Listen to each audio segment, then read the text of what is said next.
Good morning, this is Rabbi Shlomo First here at Yeshiva Tsama Nafshi, and I'm temporarily substituting for Rabbi Yuval Levitt, who's taking care of some important business with the Yeshiva.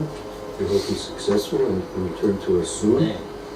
And we're learning here Nefesh HaChaim in the first shar, Perik Yud Beis. Where shall we begin? We make our own Olam Haba, and as I was saying, we also make our own Moseh.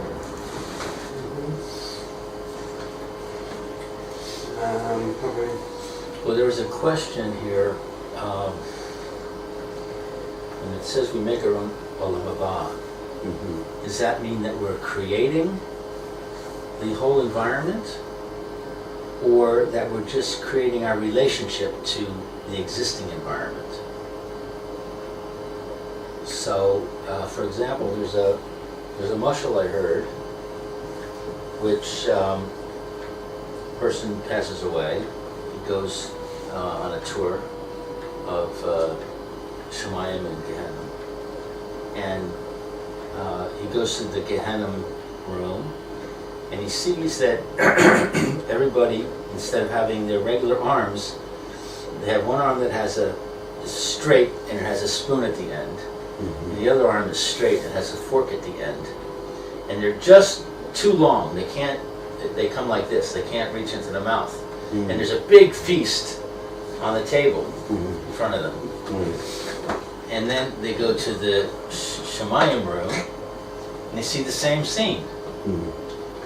And so the person who passed away asks the angel who was guiding him around, I don't understand, it's the same rooms. What's the difference? He says, well, in the Shemayim room, they feed each other. So that would be an example where it's not that you create the environment. The environment is there. It's that you create yourself to interact with the environment. But the other way would be that, there's no room, and then, whatever, you create your own room. Right.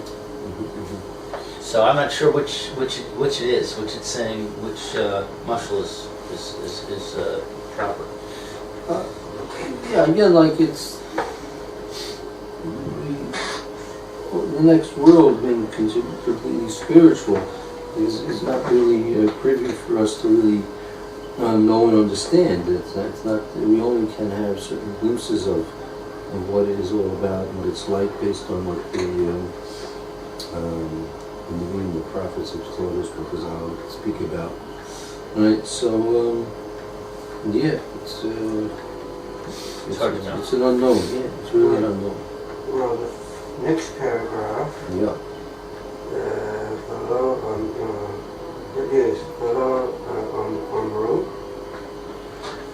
And as I say, the Zohu, Shumaru, Rapasaynu. Where are you? So if you read that, it's sort of especially from Chazal's point of view. Let's see, I'm not sure what are the words we're looking for? The Zehu, Shamaru. Yeah, right. That's a cool. You see it? Oh, you're already over here. Okay. Is that what we got to? Okay. One of them Go ahead if you like to.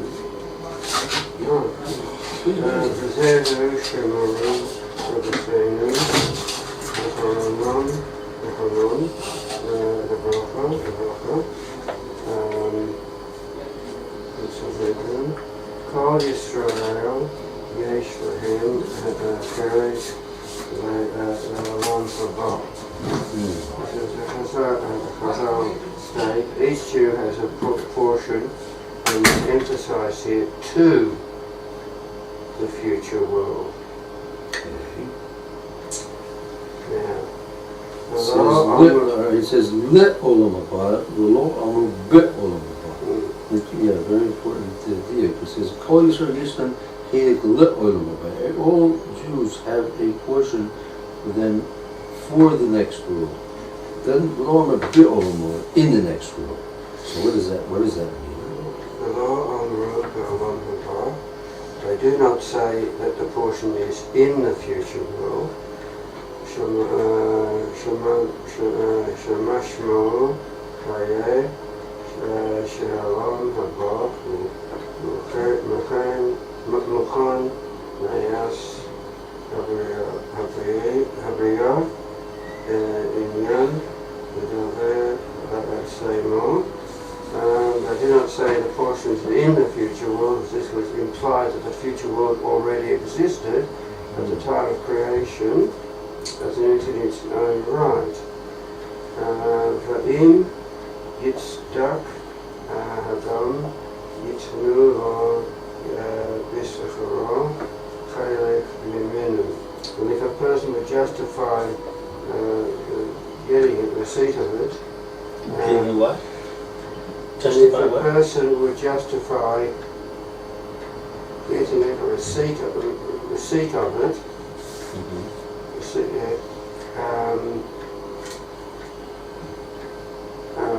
he would be rewarded by giving a part of it. But if a person would justify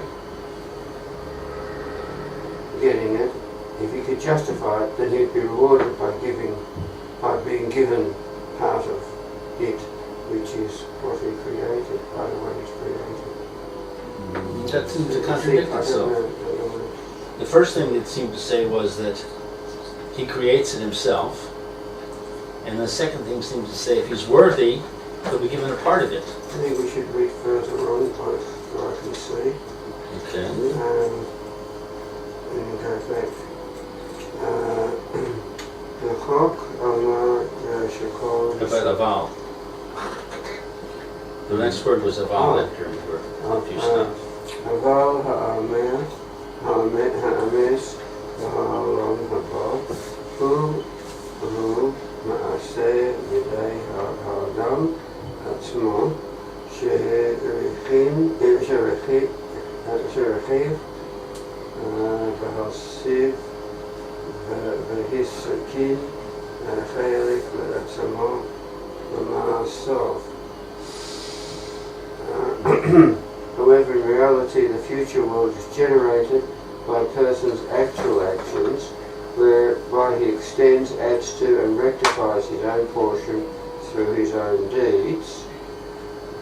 Nefesh, Omar Shachal Yisrael Yesh Lahim. Therefore, Chazal say that each individual Jew has a portion of holiness, light, and subtle shining that he himself rectified. L'chol echad, chalek HaKodesh, v'ha'aros, v'hatzach sachos, v'hiskin, v'hasif v'alam ha'o, v'ma'asif v'sav ha'tovim. Each Jew, individual Jew, has the portion of holiness, light, and subtle shining that he himself. Holiness, light, and subtle shining. Subtle shining.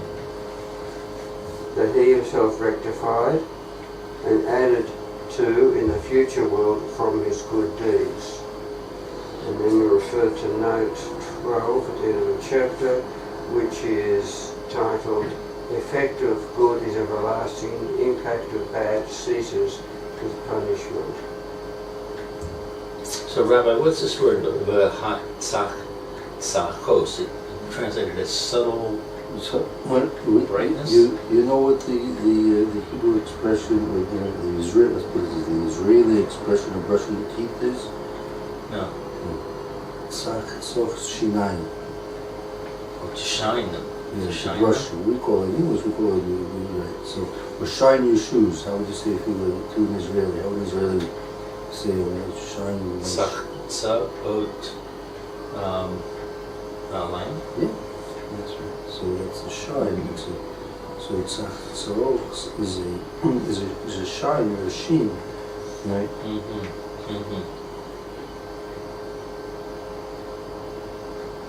So I think let's let's go back and read this over again to try and understand what is being explained to us over here. Chazal say this follows. It says, "And Kol Yisrael yesh lehem chelek lo olam haba, lo amru be'olam haba, b'mashmoi shaya she'olam haba hu muchan me'eis habriya inyan davar la'atzmo." It doesn't say every Jew has a portion in Bit Olam Haba, in Olam Haba, because that would be mashma. That would infer that Olam Haba, the world to come, is something which is prepared, muchan, prepared in Esabriya from the time of creation. Inyan redavar la'atzmo, independent, somehow independent from the person, right? If it was something, but Olam Haba, it's like there's a certain place. Okay, it's a spiritual place, but it's something there which has been independent from the person, and he has a chelik in that place. He has a chelik in that independent place. That's not what we want to say, because I'm not saying that. Lo olam haba. They're saying rather lo olam haba. Every person has a portion. So how do they actually translate lo olam haba? To olam haba, to the future world. So what do we gain by saying to the future world? Right? The truth is, Olam Haba, that the world to come, who ma'aseh yidei adam atzmo. Olam Haba is the actual result of the person himself. Right? The person extends it and adds to it and prepares it, his own portion according to his own actions, right? Meaning it's not something which is independent from himself. Each person's olam haba is the sum total of his accomplishments in this world, and therefore, since each person accomplishes differently, right?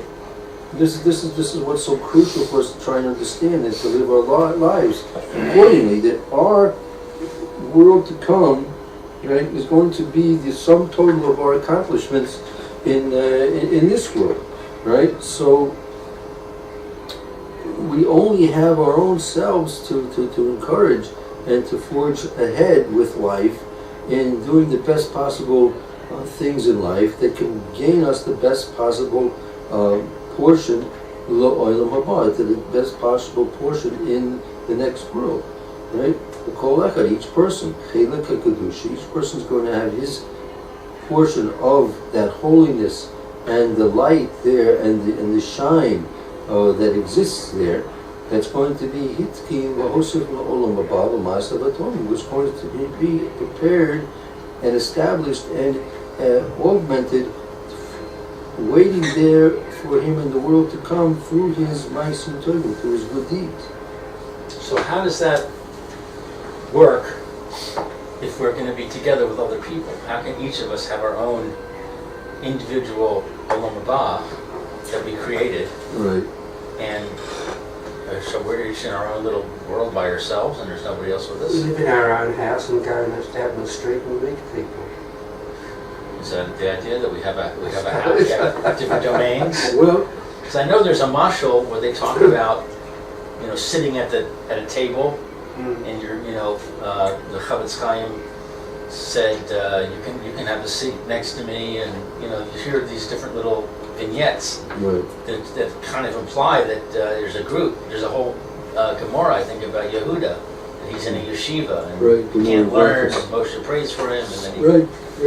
So how does that work? Again, we have different glimpses into what olam haba is. I mean, from different points of view, try to explain different aspects.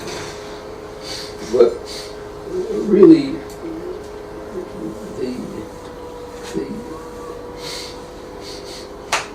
the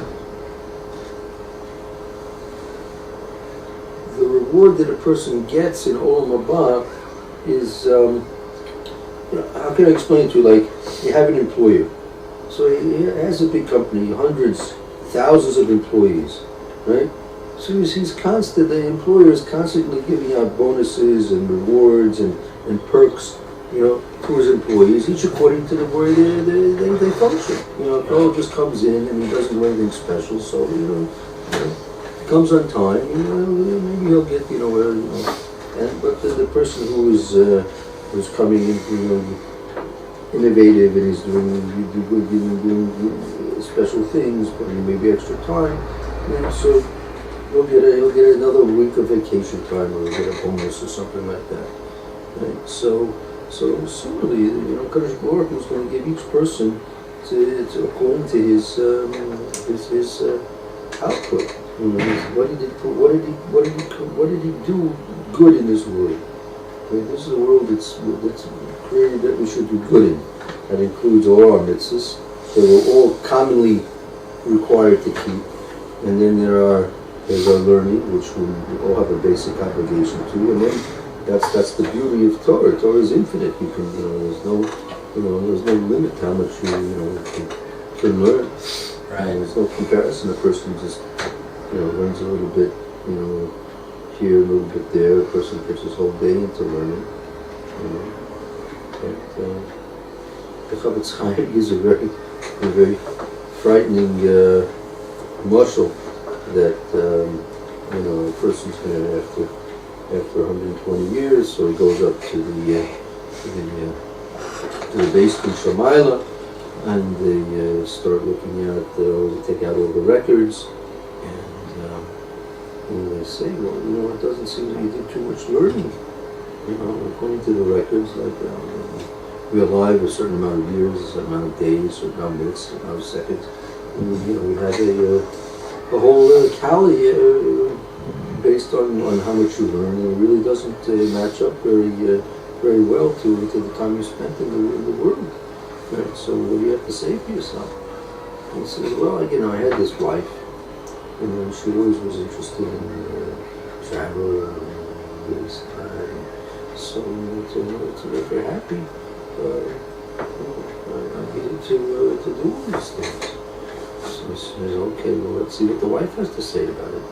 So you call her in, and she says, yeah, but it was his obligation to learn. I had my obligation to be happy, and he was also obligated to keep me happy. So they go for the wife. They say, okay, look, someone's got to get punished here, right? So maybe you'll take the punishment for your husband, and after all, someone's got to get punished. She says, no, I don't want to get punished. I don't want to get punished. So punish him.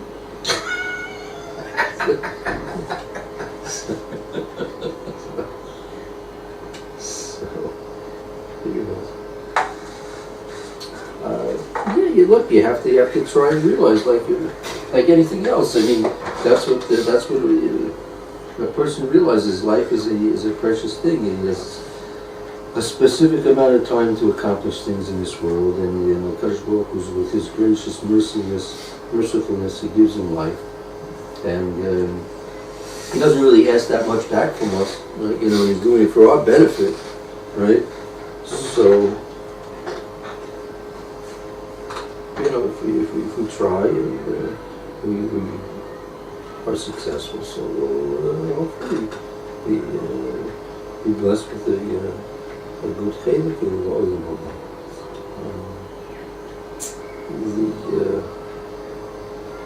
The sad thing is, people get mixed up. They think that this is important, that's important. They lose track of what the purpose of life is all about. And it's really not so hard. I mean, you strike a balance between what you're supposed to be doing for your physical needs and the needs of your family, and what your spiritual aspirations are calling you to achieve. And so you have an opportunity. So, but primarily you have to have the desire. You have to have the desire. And constantly, there's a kina taiva v'kavod motzi es adam min ha'olam. Kina, jealousy, taiva, lust, and covered, fame, take a person out of this world. But these motivations constantly motivate a person to achieve. But if they're not controlled, so a person's going to be, led to do things that could be actually prohibited, right? And that's at worst. At best, it could just, you can just like, drive them off the course. That's because even though we may be doing something which is not necessarily prohibited, but in terms of the long run, like, he's kind of, he's been left with an open door to Fort Knox, and like, kind of just like was interested in seeing all the pictures on the wall. Wow, look at this president, look at that president. I never saw that picture. I couldn't even here the door of Fort Knox is open for him for the next 120 years. Let's spend time in Disney World. Let's go see the Grand Canyon. And, all the good things. You can do all these things. If you do it within the context that the Torah needs us and Shem created. Like I constantly say, my Rebbe's told me a long time ago. I see that there's nothing more than HaKodesh Baruch Hu wants us to do to learn Torah. Right? That's clear. You take a look at the Sefer Torah, right? And you see the cloth, and you see the nice jet black letters on the cloth, right? And you look at the Gemara, and so really, right, knowing that HaKodesh Baruch Hu wants us only to learn Torah, we could have been very well off just to see in black and white. The fact that HaKodesh Baruch Hu creates a world with colors, right? We don't need the colors to learn Torah. Right? So that's a proof that HaKodesh Baruch Hu wants us to enjoy this world, right? But it has to be within the context of Torah mitzvahs. Yeah, you can say from, I want to take my, family, show them the Grand Canyon and show them, what a beautiful sunset looks like, and, think how, all these things, and plan for it. He's going to work hard in terms of doing a lot of, get up extra specially early during the next 2 months. Plan, this trip is going to be a motivation for me to do better right now. Okay, what do most people do? They're going to Hawaii for vacation, because they can't wait to get away from their job, and they're just looking for some distraction.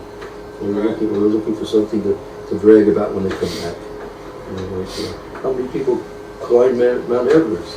Because they wanted to brag about it. Right? There's a big cemetery up there. Coming down is harder than going up. All those people who wanted to brag, never lived to brag about it. Bragging in Shemayim. That's that's key to type of a covered. What made them want to climb Mount Everest? Bragging. They come back and got covered, the fame. They wanted to be, okay, he's not going to be the first one to do it, but he's going to be the first in his job, the first in his company to do it. No one else looks around. No one in his company climbs Mount Everest. Whatever everyone else is doing on summer vacation. This one's going there. He's sailing in Hawaii. He's going to Mexico City. He's going to Las Vegas. Yeah, I'm going to go to Mount Everest. I'm going to climb. I'm going to come back. I'm going to say, I did something special. What did you do? In Las Vegas. Played the tables. How much you win? I lost more than I won. What do you have to brag about? I'm going to come back. I'm going to brag about something. How many people go and they come back?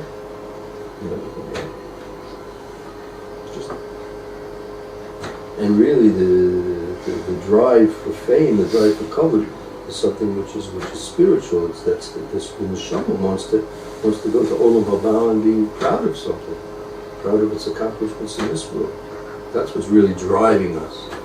Right? You don't see animals going and doing tremendous feats. You don't see, animals trying to jump over the Grand Canyon. He did it because he wanted to get famous, rich. Right? Fill his losses, his pleasures. You don't see deers jumping over Grand Canyon, stringing tight ropes over the Grand Canyon, and deer walking across. No interesting things like that. Right? Why? Because they're not driven. They don't have a neshama. Right. The neshama drives people to do this, but they misread the messages. The messages is you want to be special. You want to be special. Why? Because I want to be in the next world. I want to be special. I want to go from this world to the next world with my accomplishments. I want to be special in the next world, but they misread that that message and say, oh, I'm going to be special in this world. Instead of being special, and, I'm going to say Shema with Kavanah, which no one in the world will know about. Only you and the HaKodesh Baruch Hu. I'm going to be special by saying my Shema with a lot of Kavanah.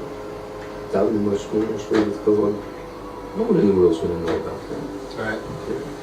Unless you spend 25 minutes doing it, and then probably of those 25 minutes, 20 minutes are just thinking about, oh, look at how you must be looking at me, how much of a great davener I am, because I can daven, she wants to 25 minutes long. Right. So you have to suspect yourself of doing it maybe with not proper intentions. So all these things, kinetad v'kavod, the jealousies, the lusts, and the drive for fame, these are things which really are driving the neshama, which causes us which grabs hold of our intelligence. And but if we're not trained in Torah, so the intelligence picks up these messages and converts them into physical and olam hazeh, this world, worldly, mundane activities. But really, we're supposed to take all those drives and convert them into spiritual activities. Right. And then you can really go to the next world and have something to show and have something to be proud about. And that's the pleasure. That's the whole beginning of the Nefesh. That's the whole first page. This paragraph is really just a little bit of a repeat of Nefesh. I guess they have a copy or two around here, no?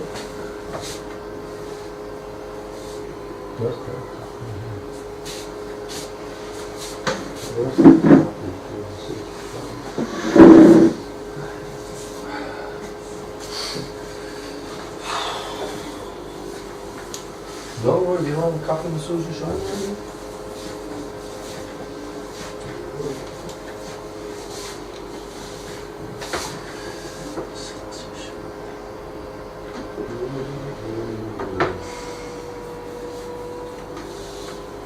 Maybe it's still in the process of being contacted. Anyway, I'll read it to A you. lot of books on their side over there. Yeah.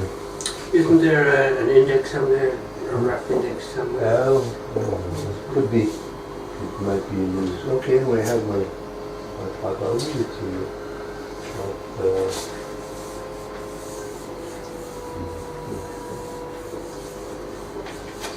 Yeah, okay. Basically, what Mr. Sharm says, he says here at the very beginning.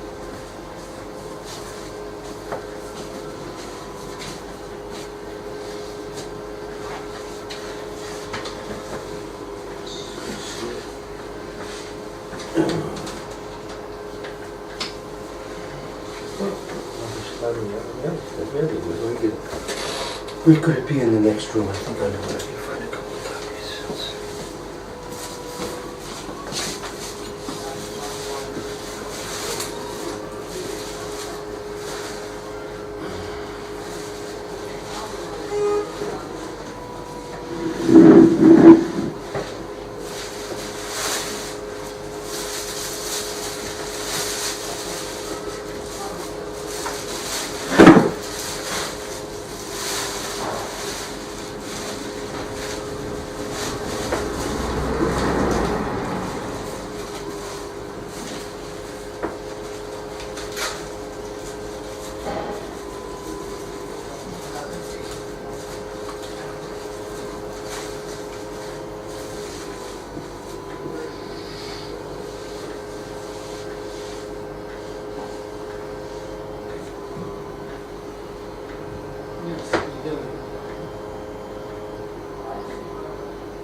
Here we go.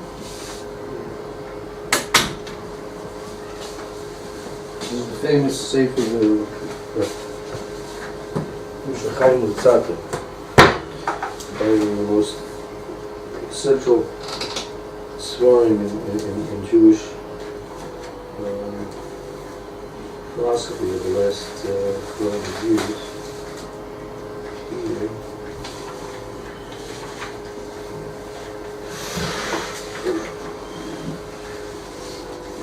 Got one for each of us.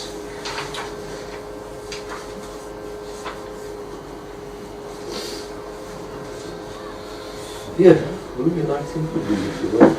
Would you do that? From the beginning here? Yeah, sure. I say there, Let's do it like that. Oh.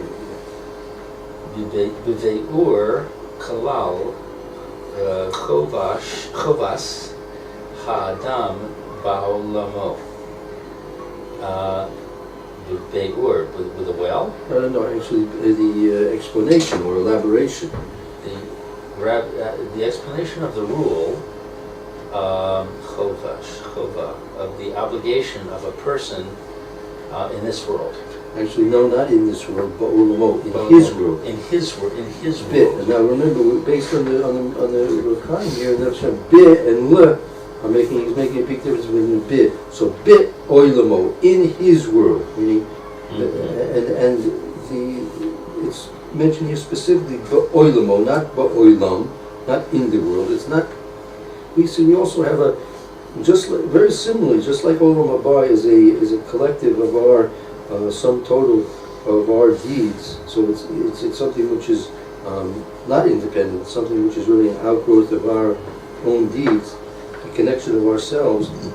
Olamo also, each person has different obligations in his own particular world. Each person, even though that the stage that we're all on is the same stage, right? But it's only a stage. Really, our parts and our players and our script is different for each and every one of us.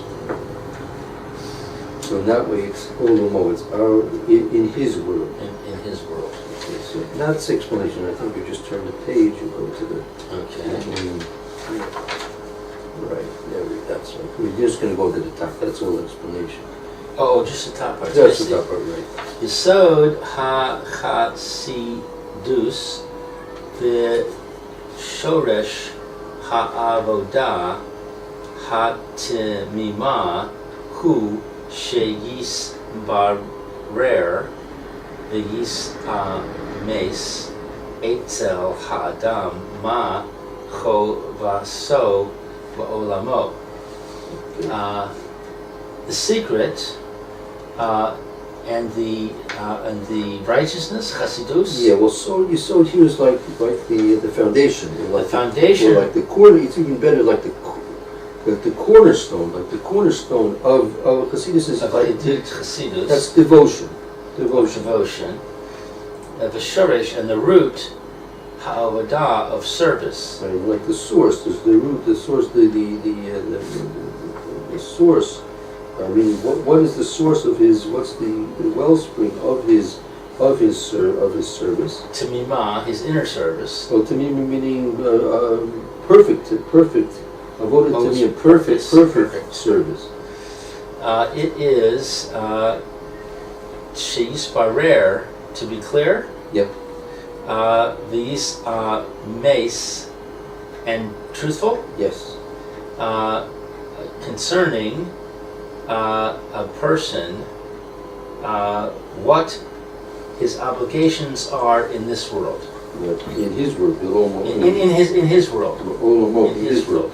Person, in order, meaning the cornerstone of devotion and the source of true perfect service to HaKodesh Baruch Hu is that which is clear, Yisbar, clear, and known to be truthful by a person.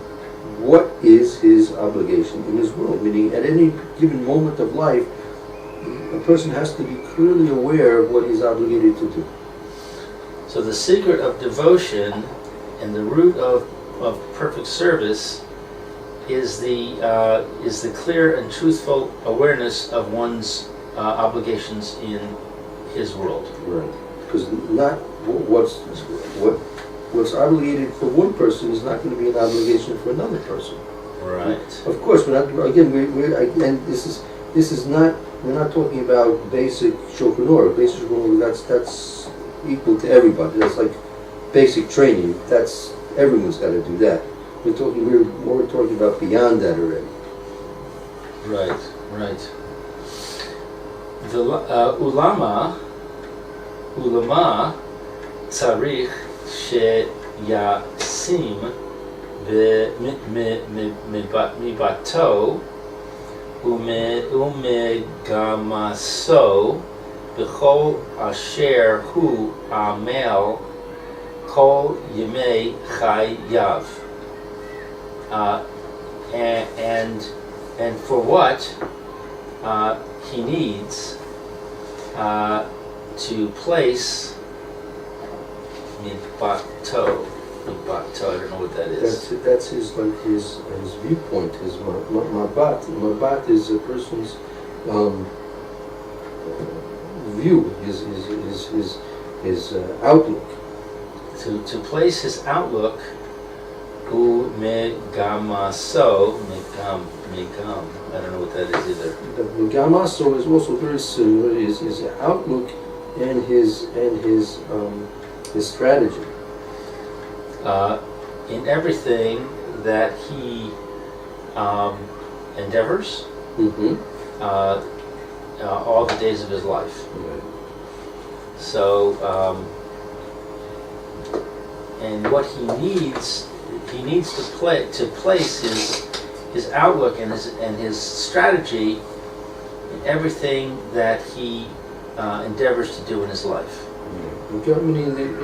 Basically, what's going to be the guiding principle of his life is everything he puts forth his efforts to do in life. Everything he does in life has to be some guiding principle, right? Which is going to be a motivation for him to do everything that he's going to put forth efforts in throughout the whole of his life.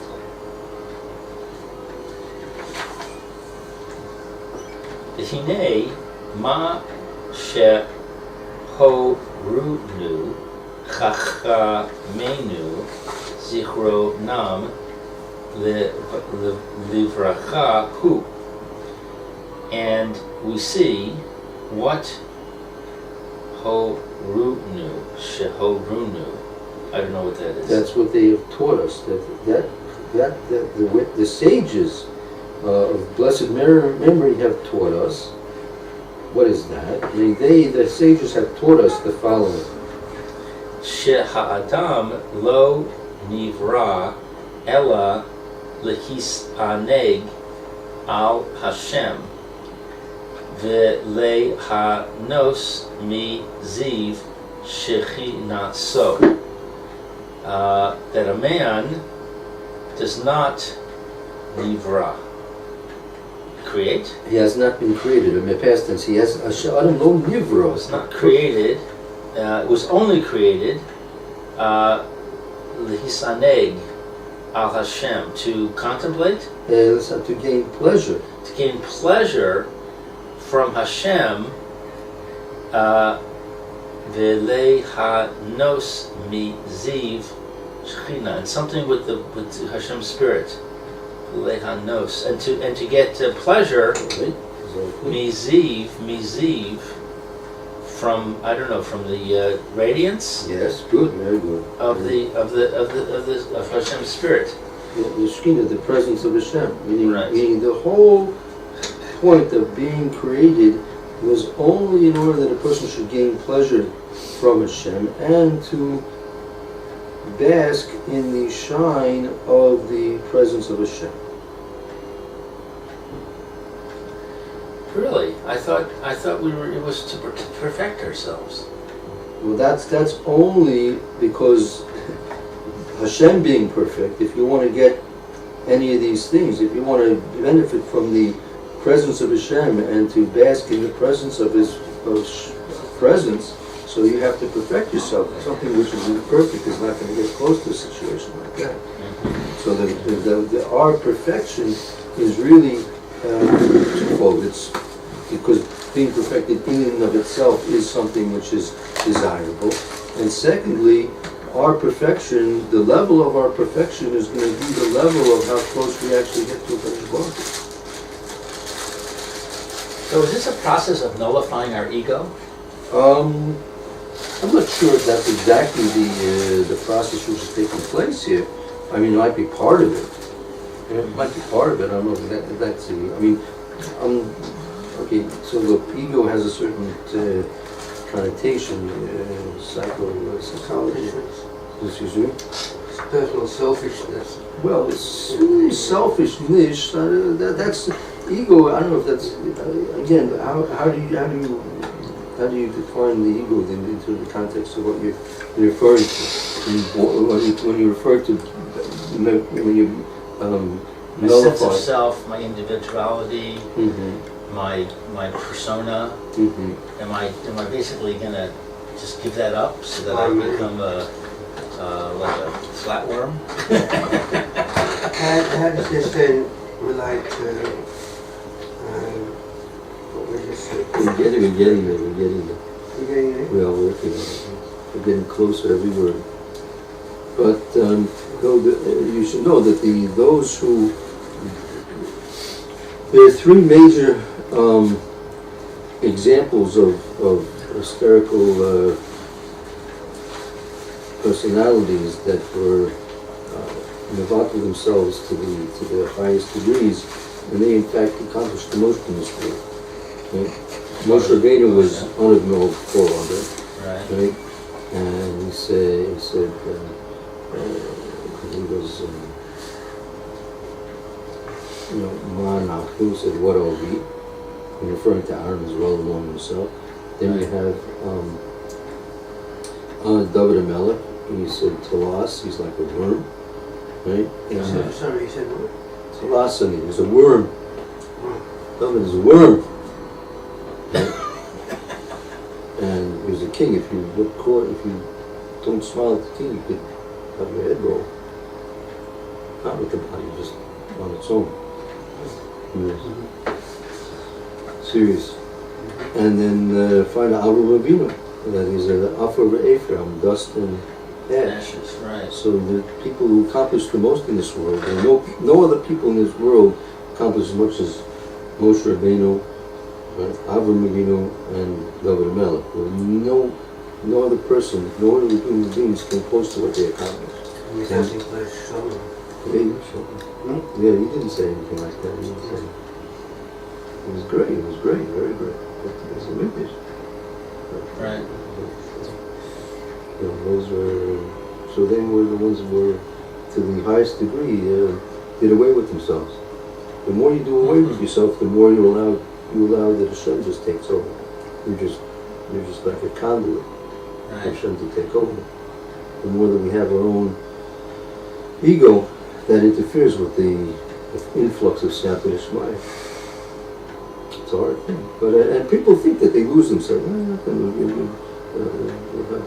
You'll accomplish everything you could ever want to accomplish in life, without all the difficulties and jealousies and. Shezahu ha-ta'anug ha-amiti v'ha-idun ha-gadol mikol ha-idunim sheyecholim lehimatzeh. That in this, or this ta'anug, I forget what that is. Tanuganiti, that's the true pleasure. The true pleasure. Ha'idun hagadol.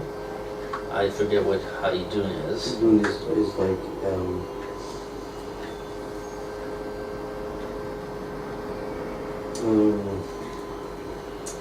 great benefit. And the great benefit from all the benefits that one is able to find. Right. Very good. Umakom. This is where it is. This is what you want to. This is what you've been waiting for. Umakom ha'idun hazeh be'emes hu ha'olam haba. And the place of this benefit, and the true place of this benefit is the world to come. Ki hu ha-nivra b'ha-chana ha-mitztareches ledavar hazeh. Because it is created, the hachana. I don't know what hachana It's is. like with the. It's actually hachana hamitzdareches ledavar hazeh. Ki hu hanivra hachana hamitzdareches ledavar hazeh. That it, meaning olam haba, has been created as a necessary preparation for this thing. For this what? This benefit? This Yeah, idud? the place where you can get all these benefits and all these pleasures is in Olam Haba, and that's the creation of Olam Haba. The creation of Olam Haba has been simply for the fact that there must be a place where you're going to get the benefit and the pleasure of enjoying the experience of being in the presence of the HaKodesh Baruch. So that's the reason for Olam Haba being created. Ach haderech k'dei lahagia el michoz heftzenu zeh hu zeh ha'olam. Even the way in order to however, the way in order to receive, Or achieve. to achieve michos. I don't know what michos is. Mechos Fetsenu, to our desired goal, right? The way to achieve this desired goal of ours, right? This is the world. Yeah, this is Zeh Olam. That means Olam Hazeh. Olam Hazeh is the. Olam hazeh is the pathway to get to Olam haba. Okay, take off the stuff here and get ready for the next shiur. Okay. Okay, but that's what is a more developed explanation of what HaChaim Nefesh HaChaim is talking about, more or less. Okay, we'll continue.